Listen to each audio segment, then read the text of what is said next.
feedback. Feedback was quite a big thing for a hero of mine, Mr. Peter Townsend, the man behind The Who, one of the greatest rock and roll bands of all time. And once upon a time, the archetypal mod band.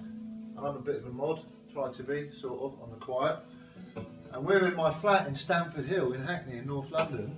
And Stamford Hill, actually, is probably the birthplace of mod. I'll explain on this little walking tour we're going to do in a minute. Meanwhile,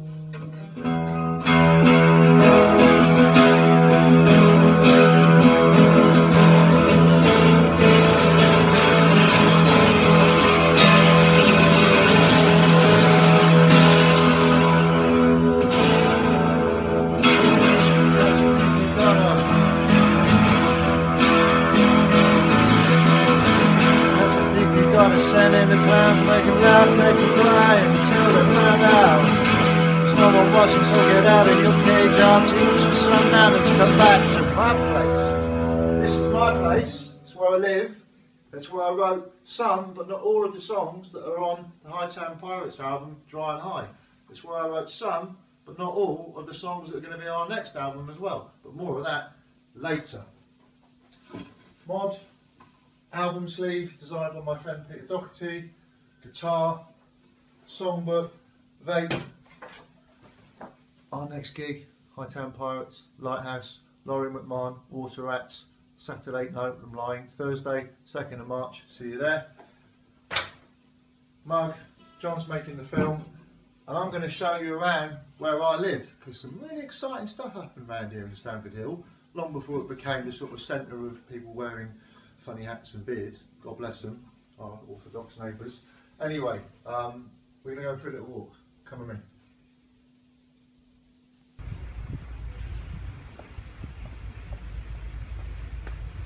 Tonight, Matthew, I'm going to be a leader of a Christian sex cult. Well, I'm not, but had I been at this church in 1920, I would have been. So this church in Stamford Hill, at one time, was the most famous church in the whole of England. And I'll tell you why later on. Come with me. So this church on Rookwood Road in Stamford Hill is now used by the Georgian Orthodox Catholic Church. However, it was built in the early 1800s by a group called the Agapemonites, who were a pseudo-Christian religious cult, and this for a while was their base. In 1920 something, the incumbent vicar on his Sunday sermon declared himself to be Christ reincarnate. Yeah, basically he came out to deliver his sermon and said, hey everybody, guess what? I've come again, excuse the pun. What happened to him and the rest of his followers I'll tell you about in more detail later on.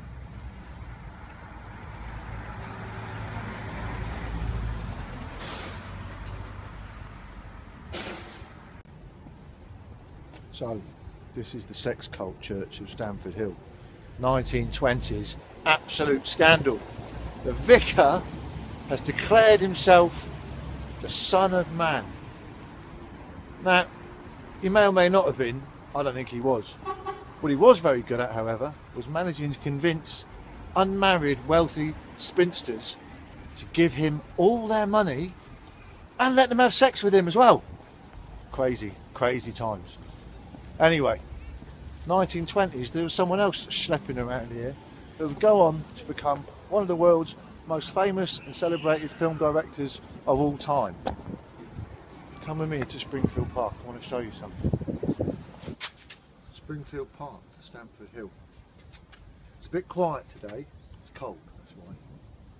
1920 something, forgive me for not knowing the exact date, the gentleman that I was talking about in the previous piece would spend his lunch hour wandering through this park. He was educated at a Catholic seminary school just up the road a little way called St. Augustine's. And he'd come here on his lunch break and just walk about. Now, as a creative person, I like to think so myself, often the things that I write about are not the things that I've seen happen that day, that week, or maybe not even that year. Normally when you walk through Springfield Park, you are surrounded by, well, Orthodox Jews, a couple of weird people in the bushes, but lots and lots of birds, lots of different varieties of birds. Canada geese, swans, parakeets, ravens, crows, pigeons, untold magpies. And the weird thing about the birds in this park is they're not in any way scared of human beings. You can walk right through them and they don't move. They just kind of stare at you. It's a bit creepy, really.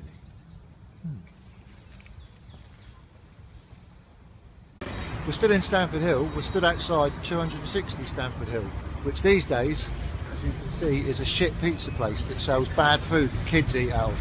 But back in the 60s, it kind of sold soul food. Well, I say soul food, it was a record shop. Yeah, that was a record shop. It was called R&B Records, and it was the first record store in the country to import Jamaican music, ska and blue beat, which was the music that the discerning modernists of the early 60s were listening to. One of the most famous, or two of the most famous discerning modernists of the early 60s were a Mark Feld and a David Jones, or as you probably know them, Mark Bolan and David Barry, and they both used to buy their records in there. So there's a really good argument for 260 Stamford Hill to being a part of what you might consider to be the birthplace of mod.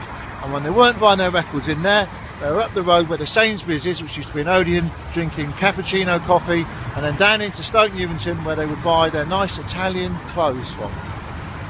You didn't know that, did you? The older Twin Towers of Stamford Hill, or St Augustine's Church, was where the film director I was telling you about earlier studied at school. That's a pub, I don't know if you went in there, but just up the road from where we're standing now, on Hillfield Road, there was another sort of place of social engagement. It was a boys' club. Famous alumni of that boys' club were a certain Malcolm McLaren, Alan Sugar, and the aforementioned Mark Feld, who later became Mark Bolan. All happened around here quite a long time ago. See you later.